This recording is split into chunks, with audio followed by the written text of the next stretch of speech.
Welcome to our deep dive into Singapore's evolving property landscape. A fascinating discussion where owning property is shifting from a nice-to-have asset to a key retirement strategy. I'm really pumped to talk about how property is becoming a cornerstone in retirement planning, right? Absolutely. You Yeah. know, with the high cost of living in Singapore, having that reliable rental income isn't just about extra cash. It's about security and stability in retirement. And considering inflation, this strategy seems to act as a hedge too, right? Yeah, exactly. Think about it. As inflation pushes up prices, properties, and even rental rates can typically match or surpass that increase. It's like, um, protecting your purchasing power over Right. time. And that's not even touching on the idea of leveraging property for early retirement, which is super intriguing. Precisely. One discussion we looked at asked, can you retire early using real estate? It's not just having a rooftop over your head, it's about scaling your property portfolio so that the passive income might let you exit the rat race sooner. So essentially, you're using the property to create what some describe as a trust fund life without, an actual trust fund. That's a pretty neat concept. Exactly. It's like building a personal financial engine. But it's not without its challenges. For instance, with rental income, you're looking at both consistent revenue and occasional pitfalls. True, yep. Vacancies, repair costs, and management hassles all come into play. And sometimes that extra management can, eat into the otherwise appealing passive income idea. Absolutely. One of the downsides compared to regular employment income is that rental income can be less stable. You might experience gaps between tenants or unexpected maintenance Right. expenses. Like employment, you're not guaranteed a paycheck every month unless, everything goes perfectly with your property management. Exactly. Reliability is an issue. But let's not gloss over the advantages. For one, property investment can offer tax benefits. You can deduct expenses like mortgage interest, property taxes, repairs, and more, which in turn Yeah. boosts your net income. That's a solid upside. And as you mentioned before, having your money work through property typically means um, you're less affected by inflation compared to fixed employment income. Right. And there's also the physicality factor. You know, unlike numbers on a screen, you actually own something real. A piece of land or a building that holds Absolutely. intrinsic value. But then when we consider comparing rental income to business income, what are your thoughts? Well, rental income typically requires less daily involvement. You can hire a property manager and let the day-to-day stuff be handled for you, whereas running a business often requires a lot more active engagement. Right. That makes sense.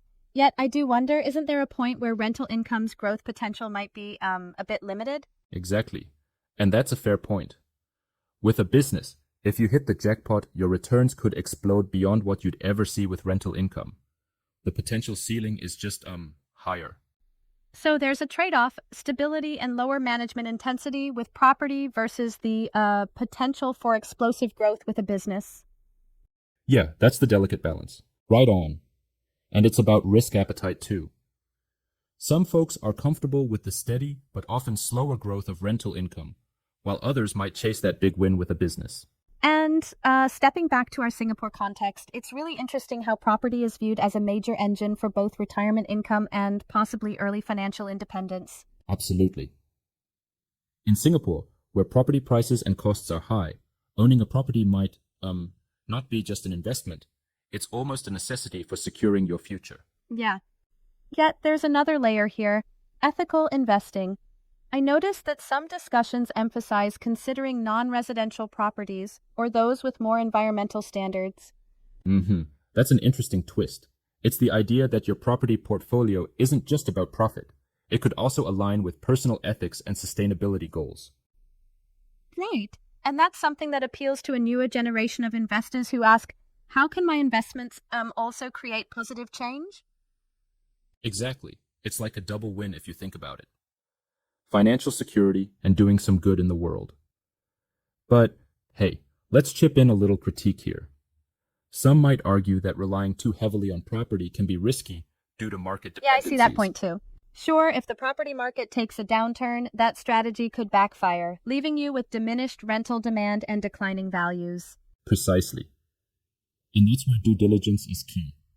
Knowing the yields, the local market trends, and even the political climate all play a role in mitigating that risk. Absolutely. So, in a nutshell, you're saying that while property offers a lot of benefits for both long-term retirement and early retirement strategies, it requires a nuanced approach. Right, exactly.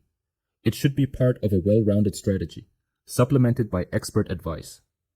Speaking of that, always check in with financial advisors or real estate pros familiar with the Singapore market so you can tailor a plan to your needs. Indeed, that's a solid recommendation. And I love the idea of looking at property as this powerful tool to, secure your future and maybe even escape the daily grind a bit sooner. Yeah, it's about reimagining property investment from the ground up, seeing it not just as a shelter, but as a strategic asset that generates income and safeguards against inflation. Now, let's get into some of the nitty-gritty, like what are the advantages of rental income when stacked against employment? Okay, so one major advantage is that rental income, once set up, is passive. You're not clocking in every day. It gives you that recurring revenue stream with less ongoing effort, assuming everything runs smoothly. And with regular rental payments, especially in a high-demand market like Singapore, you can rely on that income even as inflation picks up. Exactly. And another perk is those tax benefits. Deductions on repairs, maintenance, and mortgage interest can really add up, making the net yield quite attractive. Yeah. But then, the flip side compared to employment income is, you might face periods with no tenants, right? That lack of stability can be tough when you're counting on that cash flow. Right. Vacancies and unexpected repairs can certainly disrupt your income stream, making it a bit unpredictable. It's a risk that you need to plan for carefully. Absolutely. And how about comparing rental income with business income? Good point. With rental income, the day-to-day involvement is much lighter. You can delegate management.